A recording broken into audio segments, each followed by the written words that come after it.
and then the liberals say you can't say that, or he must be a guy sitting under a tree. It's one of those symbols, right? Right. Or if you're a nerd, you got to look like this, all effed up looking, right? Right. Or like, that's why this idiot who isn't even a science guy, Hollywood makes him the science guy. You see, they're not that different looking. So Hollywood creates these very powerful images, right, of what it means to be us. Right. And these are imprinted into people over and over and over again. But what they're really saying is, if you want to be a nerd, you got to look like this. That's right. And that's why, we've spoken about the story of email, but I want to speak about it again, Farrell, because you have Wikipedia, who is a racist organization. That's right. And no one should be donating to them. I'm going to walk through the story of the invention of email, because I believe now I can really talk about it even more deeper. That's right. Because it's ultimately the story of racism. My former ex, Fran Drescher, Fran did an article for LA Times, and I said, "Oh, do you believe she invented email?" And she said, "Yeah." And she goes, "You know why?" She goes, "You guys don't want to accept it." I'm paraphrasing, because it's an old white boys club. And I don't mean the poor whites. I'm talking about the rich, white, liberal elites. So let's talk about this, and let's review this. Because I believe if I was a white guy whose name was Feinstein, I had blue eyes and blonde hair, I'd be on every stamp. And we need to talk about this. Right. And it's not about being Jewish or not. It's about what they have decided means to be intelligent. And because ultimately, smart. Because that definition of creativity defines being a human being. So if you say only 0.0001% of the people can be innovative and creative, you're basically saying everyone else is subhuman. Right. Right? And when you do that, and I'll come back to this point, what I want to put out there is, first of all, they put people in boxes. Why do they put people in boxes? To lower the cost of doing business for the elites. That's right. Let me explain. If everyone could be an innovator, if everyone could invent email and all these amazing inventions, we would lower the cost of invention. We would lower the cost of innovation. We'd have amazing products at lower cost. But what you do is you create a narrative that you got to look like this weird nerd. You got to drop out of Harvard. You got to have a story behind you, okay? You got to go to MIT or Silicon Valley. And then you're branded as an innovator. Then you get the billions of dollars in VC funding, a few companies, a few Googles, a few Facebooks, and they are revered. But if innovation could occur anytime, any place, by anybody, you blow that myth. So what we're doing is you're basically creating, imagine a factory room full of people, half people black, half are white, half are women, half are men. You pay the dark people a little bit less, you pay the women a little bit less, and you got them all squabbling. Right. They never unite against their real oppressor. So the reason I wanted to share this, Farrah, because I think if people really get this, they'll realize the real racism that's taking place at a deep humanity level. Now, if you remember, when I was working as a 14-year-old kid in Newark, not at MIT, in Newark, New Jersey, predominantly African-American, my friends there were the African-American workers, the secretaries, etc. I was given a job because I was pretty smart. I went to NYU as a 14-year-old kid in the computer science program. I started working as a full-time student at the University of Medicine Dentistry, Newark. I was given a job to convert the entire inter-office mail system to the electronic version. Just to review, that system was where every office had a secretary, always a woman. She had an inbox, outbox. She had these things called folders, these big file folders, a little paper clip. She had this thing called a typewriter. She'd write a thing called a memo, which looked like this, And on that memo, sometimes you could say to, from, subject, carbon copy, CC, blind carbon copy. You'd attach attachments, and you put them in these things called envelopes. So let me explain to you. In those days, we had huge, big mainframes. You could send simple text messages. I'm not talking about the exchange of text messages. I'm talking about taking this entire complex system, inbox, outbox, folders, paperclip, the address book, the ability to do a carbon copy, registered mail, the ability to attach attachments. Because my friends who were these women secretaries were not going to go to the electronic version of that, which is what the challenge my superior gave to me. He was a great guy. He didn't treat me like a kid. Great time in the 70s then. And he gave me the opportunity to convert this entire system. By the way, they used to put those envelopes into these things into the electronic version. And I did that. I wrote 50,000 lines of code, Pharaoh, as a 14-year-old kid. Would stay up until 3, 4 in the morning. Amazing. Capturing every feature. Every feature. Okay? And you know what I did? I got it all working. People used it in the university. I used to give the seminars to train the secretaries. I wrote the document. I wrote the computer code, etc. Everything. I was a one-person software shop, but I was given amazing freedom by these great people in the 70s in Newark, New Jersey. And I call that system email. First term never existed. Wrote all the code, all those features, call it email. This is in the Smithsonian now. Why did I call it email? It wasn't an obvious term. 5 characters were the limitations of the operating system. And then here's me. Here's this teacher, this great teacher, who changed the rules so this 14-year-old kid could work full-time while going to high school. There's Dr. Michelson. Amazing people, very loving people. So email got created in this family. My parents were very supportive, great love, these great teachers, and a great mentor. That's where email got created, in that triangle. And then I went off to MIT. On the front page of MIT was listed the fact that we have 3 kids who've done some amazing things out of 1,000 kids. So that was pretty clear, right? First of all, it's hard to get into MIT. And when I was elected student body president, believe it or not, in September in '81, and I was invited to the president's house, and he said, Shiva, it's too bad you cannot copyright. It's too bad you can't patent email. This Dr. Paul Gray, who was science advisor to Reagan. So he's the one who advised me, Pharaoh, to copyright it. And it wasn't like my parents were lawyers, and it wasn't simply putting a C with a circle. You had to write away for these forms, you had to fill it out, you had to submit all your code. Very complicated process. And then on August 30th, 1982, I was given the first U.S. copyright for email, recognizing me as the inventor of email. Okay? So let me just review these facts. That's right. Code, busted my butt, got a software system working. All those features never had been done in the world, named it email, and have the first copyright at a time when copyright was the only way to protect software. That's right. This is black and white. I invented email. Period. Period. Period. Now, watch what happens, okay? Yes, sir. What happens? So, this is all done. Now, I was 33 years later, Pharaoh, my dear mom is dying of a horrible disease. So I forgot about it. Remember, the reason I went to MIT, Pharaoh, was I was very interested in doing medical research, as we've talked about, trying to solve all this stuff. But in 2011, my mom's dying of a horrible disease called pulmonary fibrosis. This is 33 years later after the invention of email, 2011. And my mom had beautifully saved 3 months. It was a horrible disease. You die very fast. And there's my beautiful mom. And this is a woman who came from nothing. Nothing. A woman of her time should never have graduated college. She did. Extraordinary woman. My mom wouldn't put up with any bullshit. So my mom in a suitcase, in a small Samsonite suitcase, had saved all those materials, Pharaoh, very beautifully, meticulously. All my awards, everything. Right.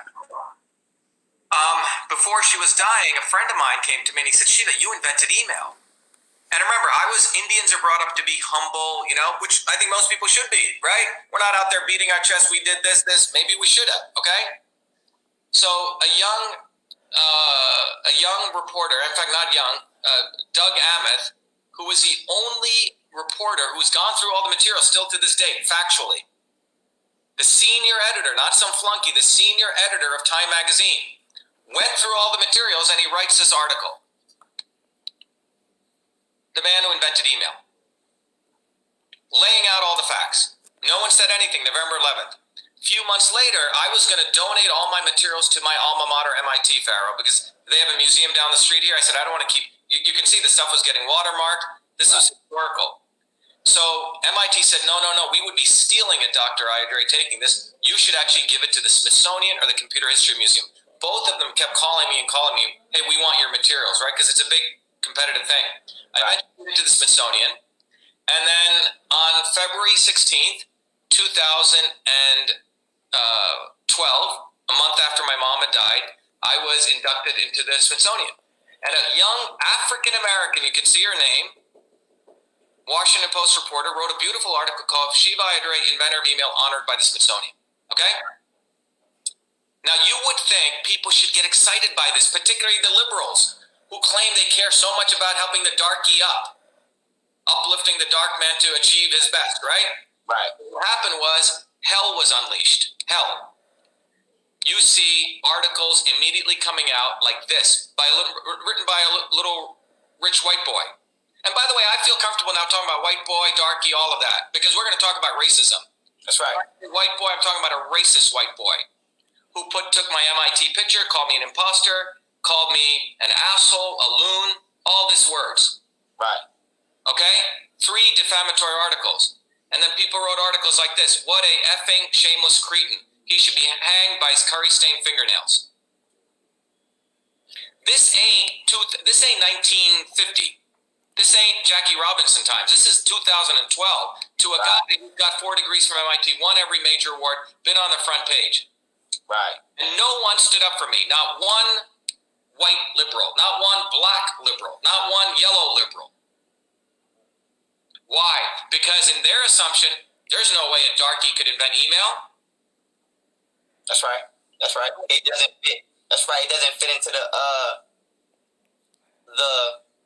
colonial stereotype, that they want to keep, and that's what people got to pay attention to. Colonization is not just a physical process; it's a psychological and a spiritual process first. And the thing about America is what we need to do to identify this is we need to realize America is a melting pot of diversity, but that's only in real life when we go outside. But when we deal with the media or we deal with aspects of achievement or who gets rewarded for things or who wins awards or gets accredited, the diversity seems to vanish, and it's always this one face or this one format of entity that we constantly are seeing.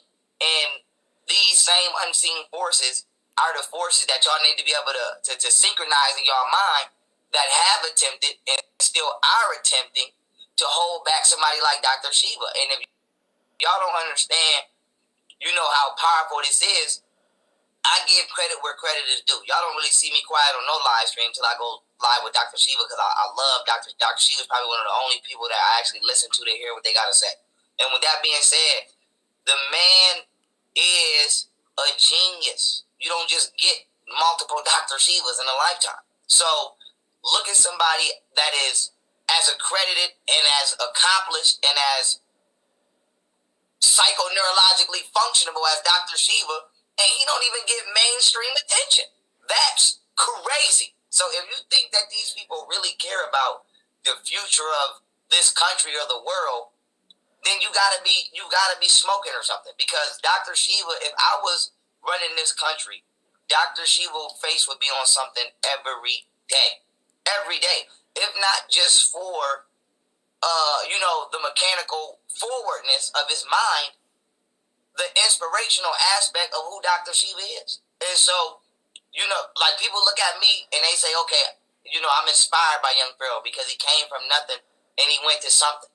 Dr. Shiva was born before me. He's been doing that way before I was even thought of. So why is this country, why are these, lefts or rights not blasting Dr. Shiva if not for, medical advantage, psychological advantage, scientific advantage, for inspirational advantages for, inner city youth or minority youth around this country. So the reason they're not doing that and the reason that they're willing to, cut their face to spite their own beauty is because he doesn't look the way they want him to look. Yeah, and you nailed it, Pharaoh. It's they have projected into people what people should look, and it's for economic reasons. And if you look at this, so great, man. By the way, thank you so much. I think I love doing this with you, Pharaoh, because you're a very enlightened person. You get it, and I think together, what I'm hoping is everyone listening, you're hearing, like 2 generations here in some ways talking, right? We're both gold brothers here, and our goal is to educate. Now, who was behind this? This wasn't a bunch of Ku Klux Klansmen, white working class people in the South. Who was unleashing this stuff, denying the facts? This racist organization called CIS, an organization, a society of historians, Pharaoh, okay, by a real racist colonialist guy called Thomas Haig, who had written the original history of email that a white guy with glasses and a pocket protector had done it. What he did was write 15 minutes of code to attach text to the bottom of a file. Didn't call it email, no inbox, no outbox, nothing. At best, it was a caveman version of Reddit, okay? And this nonprofit, that's what they always are, nonprofits. Right. When my stuff went in, they said, this guy's a fraud. How dare he say he's the inventor of email, right? Remember, I was just giving it to the Smithsonian to honor my mom, okay? Right. Never even wanted credit. And this organization was buddies with this organization. Now we follow the money, Raytheon. You know what Raytheon is? The top 3 defense company in the world. They make weapons. Now, what was going on at this time that needs to be understood is, at that time, it's 2011, 2 years before that, Raytheon had bought a company called BB&N. Okay? BB&N was always trying to take credit for everything that occurred in the 60s. We invented this. We invented this. They were a credit machine. The chairman of Raytheon, to give you an idea, wrote a book on integrity. And it was found out the whole book was plagiarized. Wow, but so Raytheon just steals they have a history of doing this. So Raytheon had bought this company, BB&N, which had this guy look like a nerd, glasses, pocket protector, beard, not a good-looking Indian guy who's athletic, right? That surely can't be a guy who invents email. Right. This color, right? It must be a nerd-looking fat slob. I'm sorry to say that, okay? He's got to look like that, right? They have to have a look. Right. And they had already anointed him as the inventor of email, and the defense companies in 2009 were getting out of the missile business. Why? Because missile sales were plummeting, and they were getting into cybersecurity. Every major defense company, Northrop Grumman, General Dynamics, and Raytheon, had created a cybersecurity division to bug our email, to watch, right? Well, look what Raytheon had done.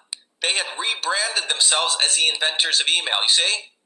With the @ symbol, and look at this beautiful Madison Avenue type advertising they've done on it, okay? After my stuff went to the Smithsonian, they give them the Internet Hall of Fame Award because they were so afraid. All of the white dudes got together. I'm talking about the white liberal elites. Right. So here's Raytheon. So when my stuff went into the Smithsonian, it was like a new skull was found in Africa that reset the origin of human species. Right. They had to destroy it. That's what this was about. And this organization was behind it, and they get funding from this organization. So I had to do something quite interesting. You know, I had to put on my hat as a fighter for that 14-year-old kid. Right. Up until then, as I shared with you, all throughout MIT, I was always fighting for others. You know, fighting for more blacks to enter MIT, more Hispanics, more women. I mean, you'll see newspaper article of me leading massive protests. Right. Me, fighting anti-war movements. But Pharaoh, this is what I got to tell you. This is sort of the essence of racism. That when this attack occurred to me, it was so devastating, man. Here I was teaching a popular class at MIT, not getting paid, helping a lot of kids, running a company, had won every award, and I was being called a fraud, an asshole, a dick. Thousands of calls came into MIT saying this guy should be fired. He's a liar and he's a fraud. And with all that crap, and I've talked to women who get raped, they say, when you get raped, you actually think you did something wrong. And I said, shit, maybe I didn't invent email. Maybe I am a liar. Okay? Like, it does a psychological game on you and you're being hit everywhere. Right. But I believe there's a God, and what happens is, one of my students my students were so upset this was going on, finds this interesting article by this guy, David Crock of Shit, okay? Who was a guy who's around with these guys, and he was saying, Shiva didn't invent email, it was done by a collaboration. That's what they always do, a collaboration, right? They don't want to give credit, like you were saying, to someone even. They say, no one person could have invented email, but this fool forgot in December 1977, 6 months before I started inventing email in 78, he had written this article in a famous report. At this time, no attempt is being made to emulate the full-scale inter-organizational mail system. The fact that the system is intended for users in various organizational contexts by users of differing expertise. This is this racism. You see? He didn't think secretaries could ever use a computer. Right. He didn't think they could ever create a program. In those days, software was only for these nerds, these guys in white lab coats. They thought it was impossible to build the system, the inter-organizational mail system. This is the point. These boys, they never thought they could create a system which would capture all those needs, inbox, outbox, folders. They were just doing dinky text messaging, man, at best. Okay? Does that make sense? Yes, sir. And that's and that right there, should just go to show people that mainstream media and I mean not even just mainstream media, but we need to double back, you know, and we can't do it right now because we're draining the swamp. But once the swamp is drained, we need to launch a full-scale investigation on alleged creators and inventors, and are they really, honestly, the original creators of the inventions that they claim? Because what happens to Dr. Shiva is not the first, you know, this is not the first incident, and hopefully it will be the last. But this right here just, you know, it should fuel a fire for people to actually start getting to the bottom of what we're told and behind the scenes of the people that's telling us these things.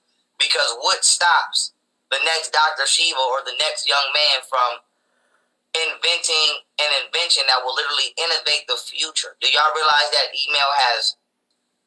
Dr. Shiva has literally sculpted all of our futures? Like, he has sculpted our lives. He has impacted our lives before we even knew this man. That is a power. That's like literally a superhero power. And what stops the next person's invention that we can't even fathom consciously right now from being snatched out of their hands from greedy, let's just say, people in power? Because I don't trust anybody in power for the, you know what I mean, to be honest. So I'm going to say the left and the right. So what stops people in power from snatching your literal ability to manifest from you and taking credit? So, you know, with this, you know, when I see Dr. Shiva, I just want to investigate everybody. I want to say, did you really do that? Let's get in your background. Let's see who you really know. Because if they attempted to do this to this man, who is a scientist, a doctor, imagine what they doing to people that's inventing things and you don't even have a GED. You don't even have a, you know what I'm saying? You don't have nothing to stand on that they acknowledge. So, you know, the level of corruption in this country is just ridiculous, and the swamp must be drained. But I'm gonna pass it back to Dr. Look, Farrah, I think the important point you're saying is I happen to have a big megaphone now, right? But there's so many other people who don't have the fortune of somehow, you know, I got to go to MIT, I got their degrees, I got all their awards, right? Right. So they're a little bit stuck right now because I'm not being a good Indian. That's part of the box. I'm not shutting up and saying, okay, you know, master, right? I'll do whatever the hell you want, right? Right. That's not happening here. But getting back to this, the point is that here's a guy, blatant liar. He had written this in 1977. He's writing articles in the Washington Post saying, oh, this was done by collaboration. And he did something very racist. He said, oh, this was good invention for a 14-year-old kid. That's like patting a kid on the head. No, I invented everything, fool. I invented all of it. And it was impossible. So those are the facts. Now, Chomsky, you may know Noam Chomsky. You know, he's a liberal left guy. I did research with Chomsky when I was at MIT. He's known as, he's more cited scholar than Jesus Christ. Okay, he's known as one of the biggest giants. He's a guy who created universal grammar, one of the big linguists. So Noam looked at all this, and he said email was invented by a 17-year-old. He goes, the facts are indisputable. And then the liberal elites didn't know what to do because he's one of their guys. Right. And then it gets even more interesting. In the middle of this, and this is what I want to talk about the real racists. In the middle of all of this, so this is 2011, the attacks are 2012, I got to stop fighting back, 2013, and it's going on for 4 years. Now in the middle of 2014, a guy called Walter Isaacson, everyone should look him up, Walter Isaacson, he's the one who did the biography of Steve Jobs. He used to be the head of the Aspen Institute. Aspen, this is where all the Kennedys hang out, all the white liberals hang out, all the black liberals hang out, all the yellow liberals, you know, out in Aspen. They're the ones who claim that they're fighting for the black people and they want to understand, you know, globalism, right? These are the liberal elite at the Aspen Institute. Walter Isaacson is the head of the Aspen Institute, claiming that he wants to help the darkies, okay, all the poor people. Well, in the middle of this controversy, guess what? Suddenly he's commissioned to write a book. The title of the book is The Innovators of the Digital Revolution. Wow. Okay? Now, you would think email was a part of the digital revolution, right? That it should be covered. He covers transistors. He covers X-ray in the X-ray tube. He covers, I mean, radar. the computer, email is left out of it. Okay? And more importantly, this is this guy. This is the liberal, the white liberal, everyone honors. Right. Liberal elite. Now look at this book. These are the people he says are the innovators of the digital revolution. Now this is so blatant, so whether you're white or black, I'm sorry, this is what I call racism. See, he looks like, he must be an inventor. He's got the glasses, the beard, the little black thing, right? This guy, Shockley, who, by the way, invented the transistor, complete racist. He thought blacks were dumber than whites, okay? See these pictures? What do you see? This guy gets knighted by the Queen for inventing the World Wide Web, and so on. Google. And even a white woman. Not one, where are the darkies? Where are the yellow people? In this guy's liberal book. This is racism. Because what you're saying is no one else contributed to the digital revolution. That's right. And I want everyone to see this. This is racism right here. It's undeniable. If you don't think it exists, you're out of your mind. If you don't think it exists, you gotta be the person that's making it exist. Because anybody with, obvious observation skills or basic observation skills, can clearly see that racism exists, especially stereotypically, pictorially, systematically, and that's what people gotta understand. Racism is beyond. I'm not saying it doesn't exist, as far as insults or negative words. But that's like I don't consider that. I consider that. But this guy writing the book, leaving out facts, leaving out a whole section of digital history, email. This is racism. Yeah, and I consider. I consider it sorcery on the mind as well, because your reality is predicated upon imagery and sound, and so by these people using racism in this format and constantly keeping a specific image of innovation, success, or whatever, what it does is it keeps you psychologically conquered to the point where not only do you believe you can't accomplish these things because you never have something that looks like you to inspire you to accomplish those type of things, you then subconsciously start to believe only people that look like the people you're being shown can accomplish intelligence on those levels. And so, not only is it racist, I consider it personally to be to be forms of occult witchcraft. And I guarantee you, if I jump off in the background of the people that he just showed, I'm gonna find one that's amazing at least, and I'm gonna find one that practice the occult. So it's not a coincidence. Yeah, and Farrah, what's interesting is in the book, Isaacson praises this guy. You know who this guy is? No. Vannevar Bush. A very nice, beautiful, society name. Vannevar Bush. He was the president of MIT in the 40s, and he was, guess what? He was the one who founded Raytheon. Okay. That company. Right. Yeah. And in the book, he praises him, saying that, but many people said the day that he, who the president of MIT, left to create the big defense company in the world, that was when we destroyed real science. Because you had the collusion of academia and the military. Right. And then in the book, he attributes all great inventions to the deep state. This is my definition of the deep state, the military academic industrial complex, which is not my word. It was a word that Eisenhower used and Senator William Fulbright used. And it was a triangle of the military, big universities, and big business. This golden triangle, who Isaacson says where all great inventions come from, not from the triangle of a loving family, great teachers, and a mentor in Newark, right? Right. He's saying this is where email, all great innovations. And look at this picture here. These guys fit in that, to your earlier point. Exactly. Pictures, but you know what? This picture doesn't. This is me, 14-year-old kid. That's got to be outside of that. This is what everyone needs to understand. This is racism, right here. It's this imagery of this image. Forget even whether I'm black. Suppose I was an alien. Cannot go in here. It doesn't fit the narrative. Right. And why?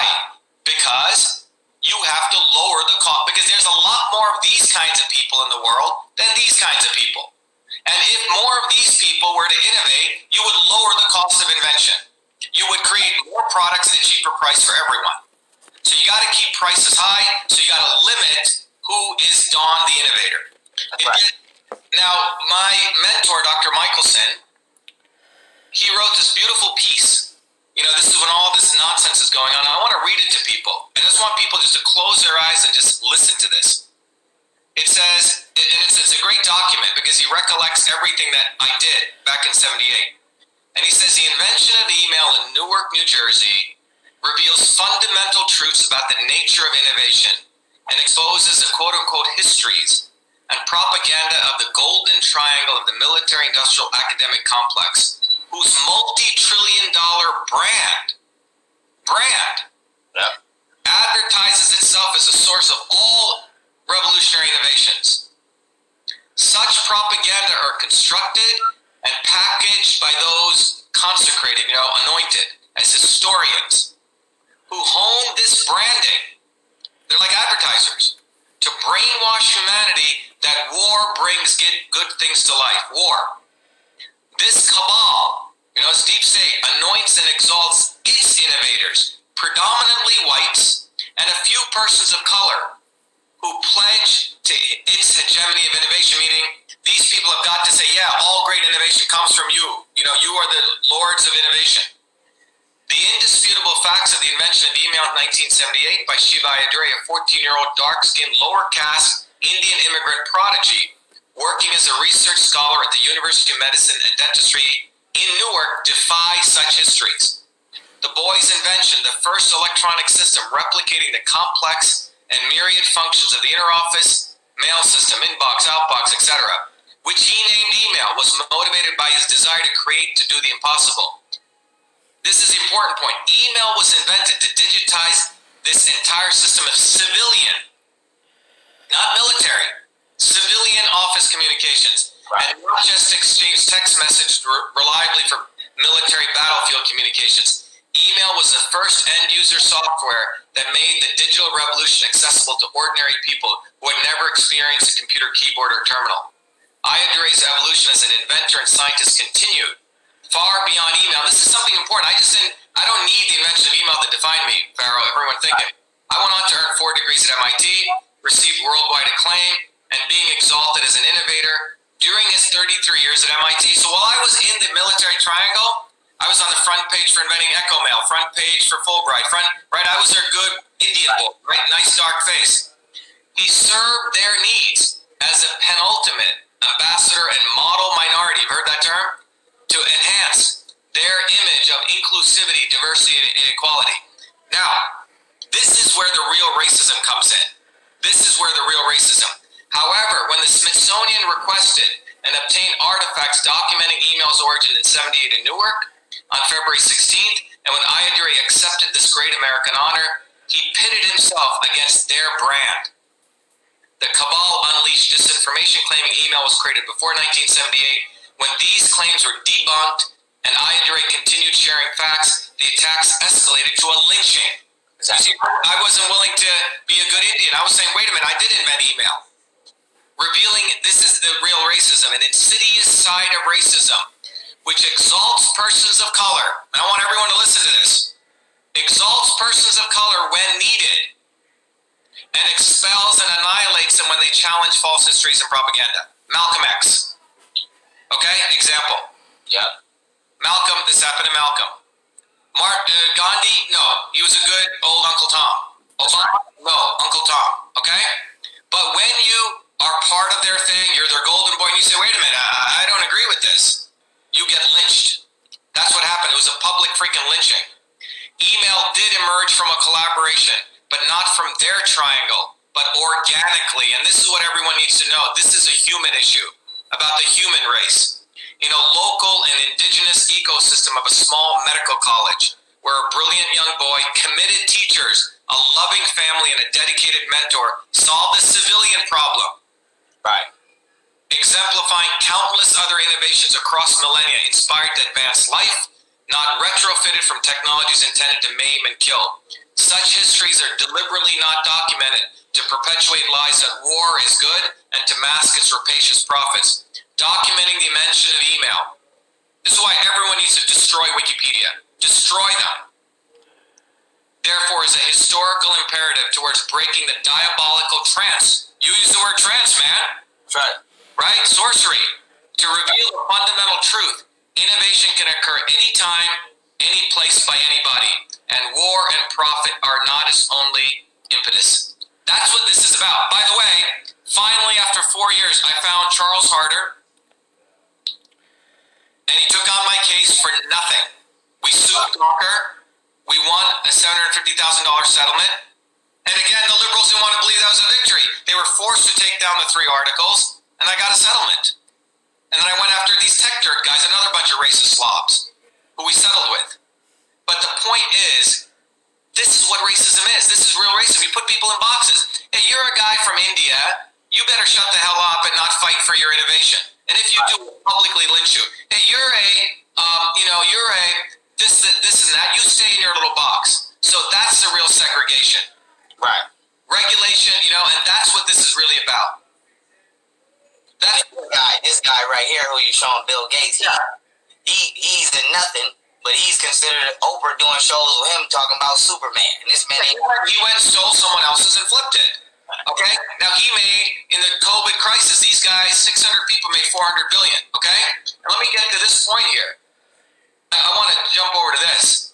I want to make some people very aware. 38 million jobs are lost. Okay? These are Americans standing in food lines, doubled in Vermont. And these cars go on. This is in Vermont.